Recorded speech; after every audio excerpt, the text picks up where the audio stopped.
नमस्कार दोस्तों। BPSC special के अंतर्गत बीपीएससी ट्री 3.0 2024 के लिए इंडियन पॉलिटी। आगे बढ़ने से पहले आपसे रिक्वेस्ट है, यदि आप चैनल पर पहली बार आए हैं और चैनल को सब्सक्राइब नहीं किया है अभी तक, तो सब्सक्राइब करना, बेल आइकन को प्रेस कर लें, इससे हमारे आने वाले वीडियो का नोटिफिकेशन आपको मिलता रहे। तो शुरू करते हैं आज के वीडियो को। भारत में संविधान सभा का गठन कैबिनेट मिशन योजना के प्रस्तावों के अनुसार किया गया था। भारत में संविधान सभा का गठन कैबिनेट मिशन योजना के प्रस्तावों के अनुसार किया गया था। संविधान सभा के गठन के लिए नवंबर 1946 में चुनाव हुआ। 1946 में चुनाव हुआ। 3 जून 1947 के भारत संविधान की योजना की घोषणा के बाद संविधान सभा का पुनर्गठन किया गया। जो संविधान सभा थी उसका पुनर्गठन किया गया। पुनर्गठित संविधान सभा के सदस्यों की संख्या 299 थी। 299 थी। संविधान सभा की प्रथम बैठक, यहां से प्रश्न बनता है, कब हुई थी? दैट इज 9 दिसंबर 1946। संविधान सभा की प्रथम बैठक 9 दिसंबर 1946 को हुई और इस बैठक का सच्चिदानंद सिन्हा को अस्थायी अध्यक्ष चुना गया। अर्थात संविधान सभा के अस्थायी अध्यक्ष कौन थे? दैट इज सच्चिदानंद सिन्हा। उसके बाद 11 दिसंबर 1946 को डॉक्टर राजेंद्र प्रसाद को संविधान सभा का स्थायी अध्यक्ष चुना गया। तो स्थायी अध्यक्ष डॉक्टर राजेंद्र प्रसाद, अस्थायी अध्यक्ष Sachchidanand Sinha. Point to be noted. संविधान निर्माण का कार्य संविधान सभा द्वारा 13 दिसंबर 1946 से तब प्रारंभ हुआ जब जवाहरलाल नेहरू द्वारा संविधान निर्माण के लिए उद्देश्य प्रस्ताव पेश किया। उद्देश्य प्रस्ताव, यहां से कभी कभी प्रश्न बन जाता है बड़े एग्जाम्स में। उद्देश्य प्रस्ताव ही बाद में जाकर संविधान की प्रस्तावना। संविधान सभा के संवैधानिक सलाहकार, एक प्रश्न यहां से बनेगा। संविधान सभा के संवैधानिक सलाहकार पद पर बी.एन. राव, अर्थात संविधान सभा का संवैधानिक सलाहकार कौन था? बी.एन. राव को नियुक्त किया गया था। संविधान सभा ने संविधान निर्माण की समस्या के विभिन्न पहलुओं के संबंध में अनेक समितियां नियुक्त की, जिसमें प्रमुख थी संघ संविधान समिति, प्रांतीय संविधान समिति, संघ शक्ति समिति, परामर्श समिति जो मूल अधिकारों, अल्पसंख्यकों आदि से संबंधित थी, तथा वार्ता समिति। संविधान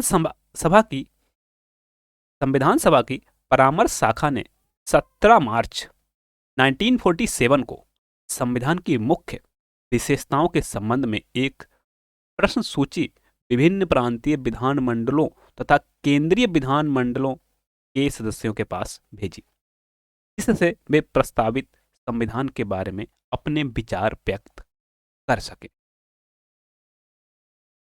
जो सूची भेजी गई विभिन्न प्रांतीय विधानमंडलों और केंद्रीय विधानमंडलों के सदस्यों के पास, इससे वे अपने प्रस्तावित संविधान के बारे में अपने विचार व्यक्त कर सकें कि उनका विचार क्या है। परामर्श समिति ने संविधान का पहला प्रारूप अक्टूबर 1947 में तैयार किया। 29 अगस्त 1947 को संविधान सभा ने डॉक्टर भीमराव अंबेडकर की अध्यक्षता में प्रारूप समिति का गठन किया। तो यहां से प्रश्न एक बन गया कि प्रारूप समिति का अध्यक्ष कौन था? That is doctor Bhimrao Ambedkar. इस समिति के अन्य सदस्य थे N Gopalaswami Ayyangar, Alladikrishna Swami Ayyar, Mohammad Saadulla, K M Munshi, B L Mittal और डी पी खेतान। कुछ समय बाद बी एल मित्तल के स्थान पर एन माधव राव को तथा डी पी खेतान की मृत्यु के बाद टी टी कृष्णमाचारी को नियुक्त किया गया। यहां से भी एक प्रश्न बन जाता है कि निम्न में से कौन प्रारूप समिति का सदस्य नहीं था। इस तरीके से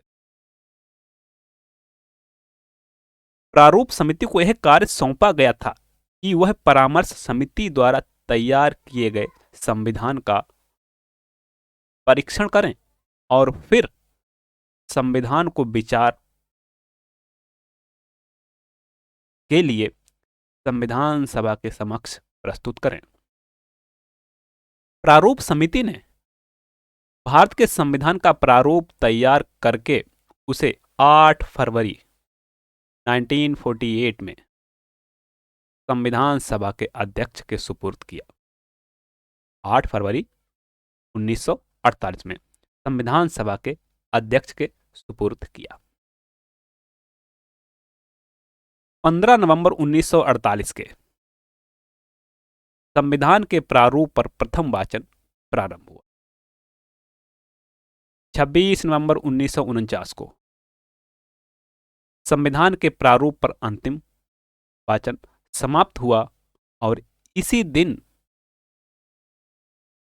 संविधान को संविधान सभा द्वारा पारित कर दिया गया।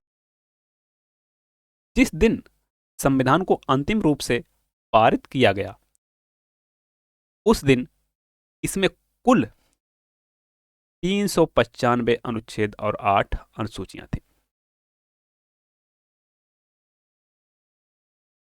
26 नवंबर 1949 को संविधान के उन अनुच्छेदों को परिवर्तित कर दिया गया जो नागरिकता, निर्वाचन तथा अंतरिम संसद से संबंधित थे।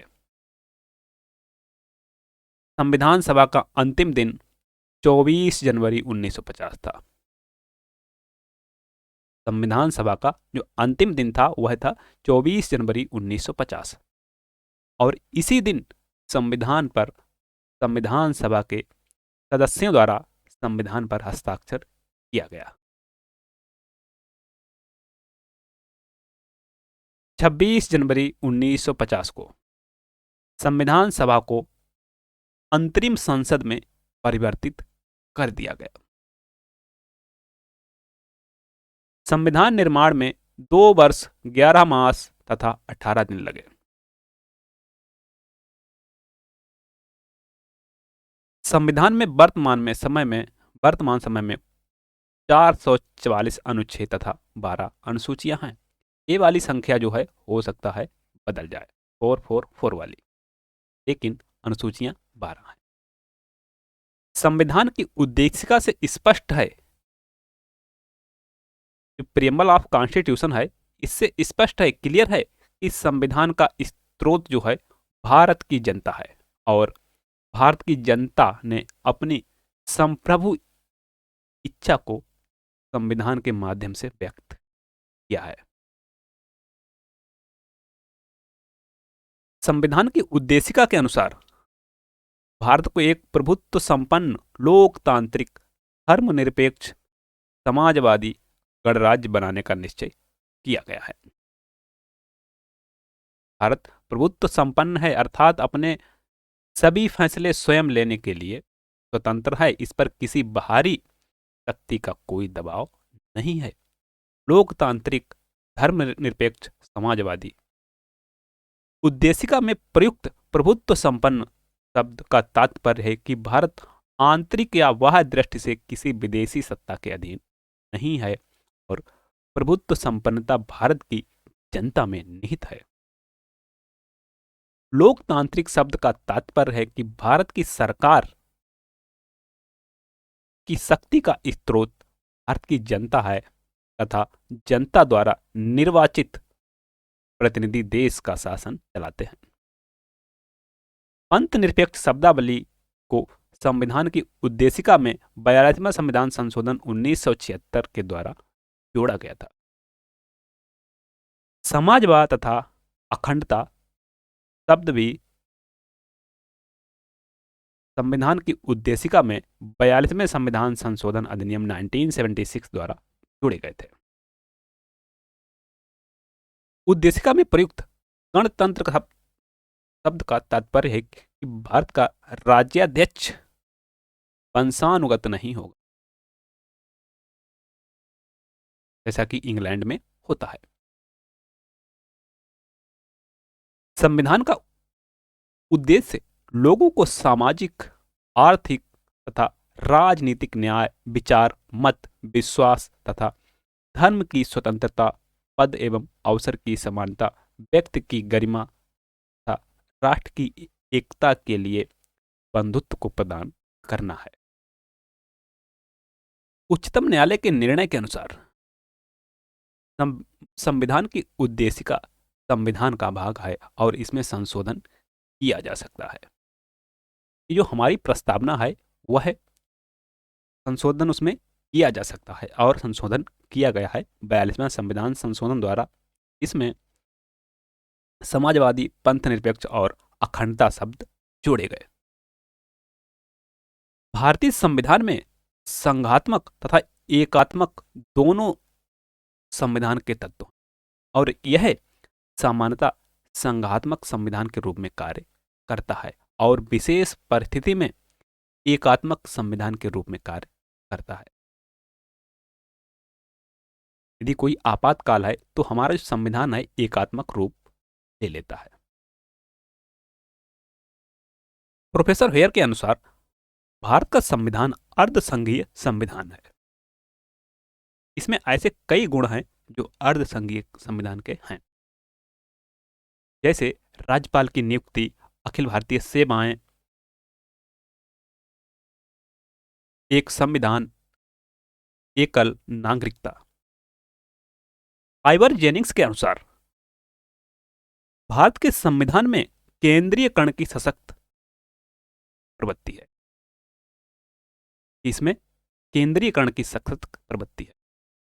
संविधान के प्रवर्तन के समय भारत में 4 वर्ग आबासा तथा दा राज्य थे। 7वें संविधान संशोधन 1966 द्वारा राज्यों के 4 वर्ग को समाप्त कर दिया गया तथा संघ में राज्यों तथा संघ राज्य क्षेत्रों में को शामिल किया गया। राज्य पुनर्गठन अधिनियम 1956 द्वारा भाषाई आधारों पर राज्यों का पुनर्गठन किया गया। जो राज्यों का पुनर्गठन हुआ था वह भाषा के आधार पर हुआ था।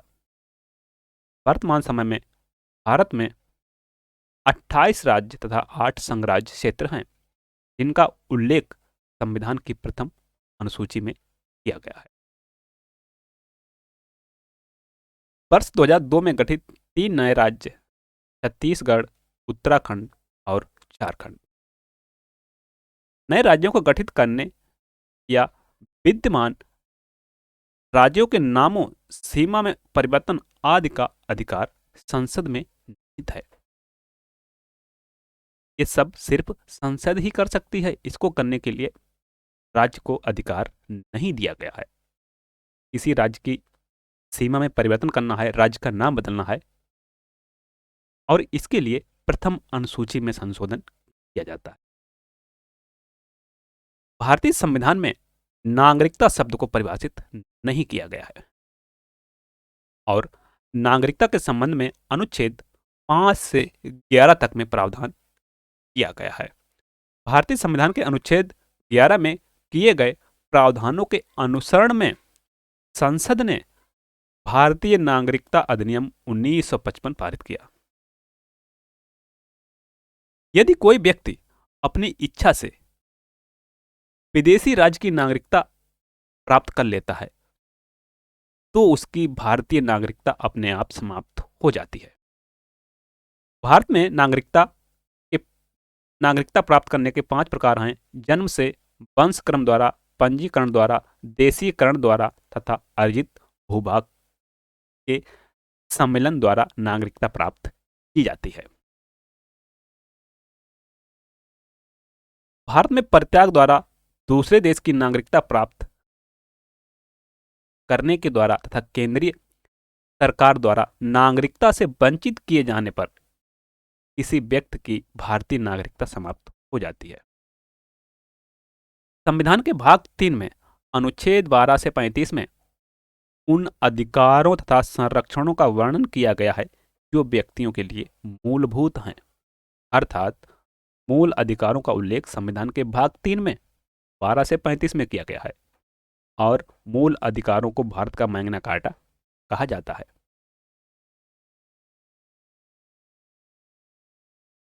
संविधान का रक्षक कौन है?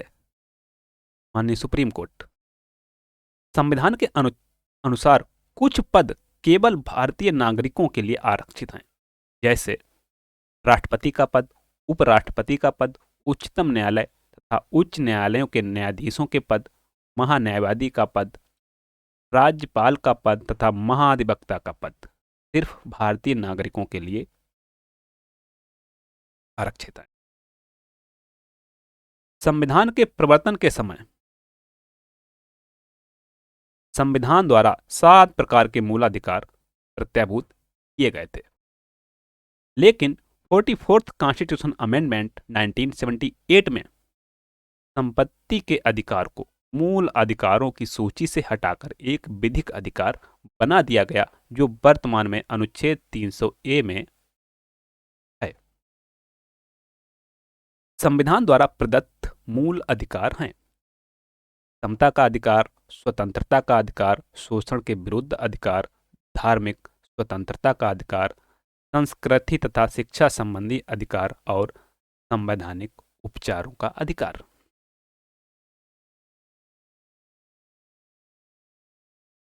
संवैधानिक उपचारों का अधिकार को डॉक्टर भीमराव अंबेडकर ने संविधान की आत्मा कहा है। अनुच्छेद 14 के अधीन विधि के समक्ष समता तथा विधियों का समान संरक्षण का अधिकार प्रदान किया गया है। अनुच्छेद 15 के अधीन धर्म, मूल वंश, जाति, लिंग या जन्म स्थान के आधार पर भेदभाव का निषेध किया गया है। अनुच्छेद 16 के अधीन भारत के सभी नागरिकों को राज्य के अधीन सरकारी नौकरियों में समान अवसर का अधिकार प्रदान किया गया है। अनुच्छेद 17 के अधीन अस्पृश्यता का अंत किया गया है। Thanks for watching. यदि वीडियो पसंद आया हो तो लाइक करें, शेयर करें, कमेंट्स करें और चैनल को सब्सक्राइब नहीं किया है तो भैया सब्सक्राइब करो, बेल आइकन को प्रेस कर लो, इससे हमारे आने वाले वीडियो का नोटिफिकेशन आपको मिलता रहे। मिलते हैं नेक्स्ट वीडियो में एक नए टॉपिक के साथ। तब तक के लिए नमस्कार, जय हिंद।